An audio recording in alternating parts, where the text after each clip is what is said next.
قبل ما نبداو الفيديو ديالنا ما تنساش تشترك في القناة ديالنا وتفعل زر الجرس باش توصل بجديد فيديوهاتنا، وشكرا لك. عبرت الحكومة الفرنسية عن استيائها من السلطات الجزائرية على خلفية إعادة مقطع محذوف من النشيد الوطني الجزائري يتضمن وعيدا لفرنسا.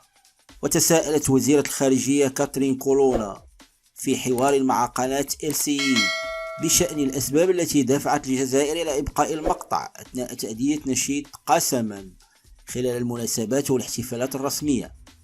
وعبرت الدبلوماسية الفرنسية عن استغرابها من الموقف الجزائري الذي اعتبر أن المقطع المضاف أصبح لا يناسب الظرف الحالي، كما أشارت إلى أنها تتفهم السياق التاريخي العام الذي كتب فيه المقطع والمتصل بفترة الحرب بين الجزائر وفرنسا خلال مرحلة الاستعمار.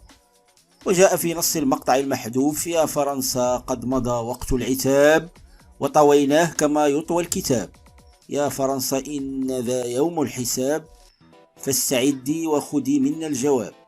وينص مرسوم إعادة المقطع الذي نشر في الجريدة الرسمية الجزائرية على أنه يؤدى النشيد الرسمي وفق صيغته الكاملة، كلمات وموسيقى، بمقاطعه الخمسة في جميع المناسبات السياسية والعسكرية الرسمية بالجزائر.